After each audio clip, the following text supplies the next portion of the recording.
दोस्तों, हम जब भी पृथ्वी को स्पेस से या फिर मैप से देखते हैं तो ये 7 अलग अलग टुकड़ों में बटी हुई नजर आती है, जिसमें Asia, Africa, Europe, north America, south America, Antarctica और ऑस्ट्रेलिया जैसे कॉन्टिनेंट शामिल हैं।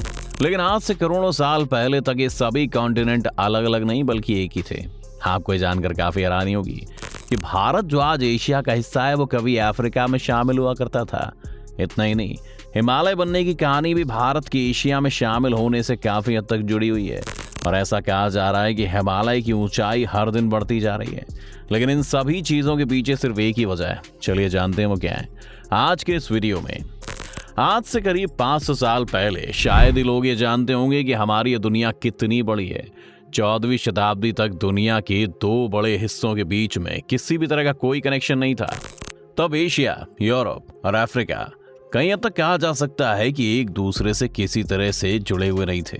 जहां तक एशिया और यूरोप की बात है तो इन्हें आप जियोग्राफिकल नजरिए से देखेंगे तो यही पाएंगे कि ये भी एक दूसरे से काफी हद तक जुड़े हुए हैं। इसी तरह अफ्रीका और यूरोप के बीच का फासला भी देखा जाए तो ये बहुत ज्यादा नहीं है। ये सभी चीजें दर्शाती हैं कि करोड़ों साल पहले धरती पर सिर्फ एक टुकड़ा मौजूद था जो बाद में टूटकर 7 बड़े बड़े भागों में बढ़ गया। जहां तक एशिया और अफ्रीका के बीच समुद्र के जरिए व्यापार की बात है तो ये 14वीं शताब्दी से पहले से चल रहा है। क्योंकि भारत में अनाज और मसाले बड़ी मात्रा में पाए जाते थे, इसलिए यूरोप के लोग भारत आने के लिए पानी के जरिए नए नए रास्ते की तलाश कर रहे थे। उस वक्त यूरोप के साथ एशिया और अफ्रीका में रहने वाले लोगों को लगता था कि पूरी धरती पर सिर्फ यही 3 कॉन्टिनेंट मौजूद हैं और बाकी पूरी धरती पानी में समाई हुई है। यही वजह थी कि इटली में रहने वाले कोलंबस भारत आने के लिए पानी से जुड़ा एक नया रास्ता ढूंढने के लिए निकल पड़े। लेकिन साल 1492 में कोलंबस की यात्रा भारत की जगह अमेरिका में जाकर खत्म हुई।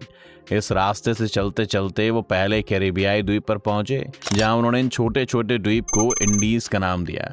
लेकिन जब उन्हें बाद में पता चला कि ये भारत नहीं बल्कि कोई और देश है तो इंडीज के आगे वेस्ट नाम को जोड़ दिया गया। इस तरह वेस्ट इंडीज की खोज हुई।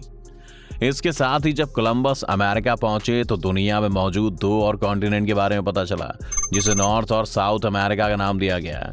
ये उस समय सदी की सबसे बड़ी खोज में से एक थी। इसके बाद अब्राहम ओटोलियस नाम के एक रिसर्चर्स ने दुनिया का नया नक्शा बनाना शुरू कर दिया, क्योंकि पुराने नक्शों में सिर्फ एशिया, अफ्रीका और यूरोप जैसे देश ही मौजूद थे।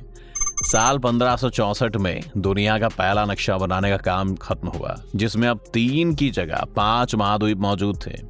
इस मैप को देखकर आप अंदाजा भी नहीं लगा पाएंगे कि उस वक्त बनाया गया था जब ज्यादा एडवांस चीजें मौजूद नहीं थी। लेकिन ये वो वक्त था जब ऑस्ट्रेलिया और अंटार्कटिका की खोज नहीं हुई थी।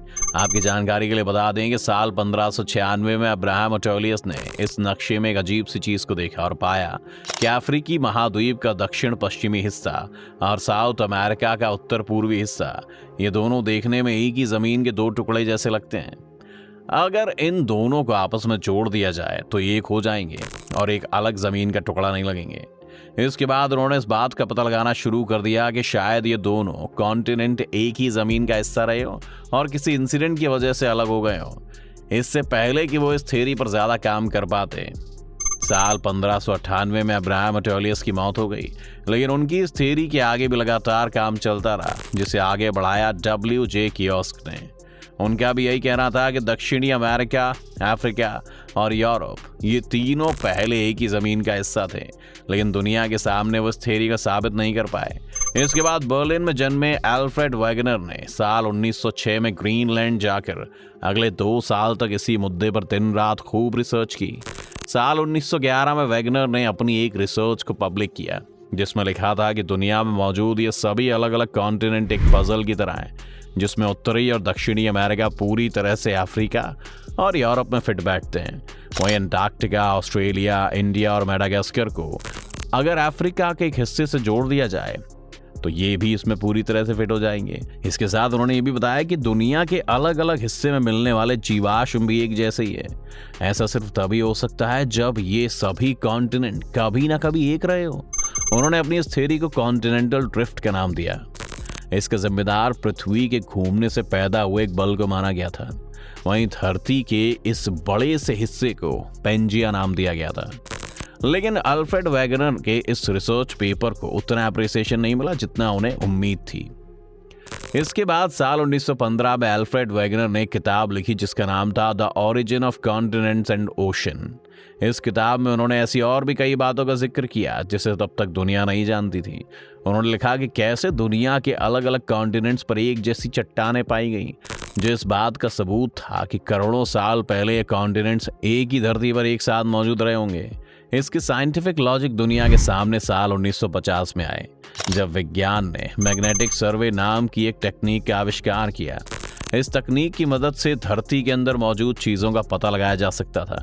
इसके बाद एक और थियरी दुनिया के सामने आई जिसका नाम था प्लेट टेक्टोनिक्स। इस थियरी में बताया गया कि पूरी दुनिया में ज़मीन मौजूद है, बस फर्क इतना है कि कहीं ऊंची है तो कहीं ये काफ़ी नीची है। धरती पर जहाँ नीची ज़मीन थी वहाँ पानी भर गया, आज इस जगह पर समुद्र बन गए, और जहाँ ऊंची ज़मीन है वहाँ ये 7 कॉन्टिनेंट दिखाई देते हैं। अगर इस पानी को हटा दिया जाए तो पूरी दुनिया कुछ प्लेट्स में बंटती हुई नजर आ जाएगी। इन प्लेट्स को टेक्टोनिक प्लेट्स का नाम दिया गया है, और ये वही प्लेट्स हैं जिनमें हलचल होने पर भूकंप आता है।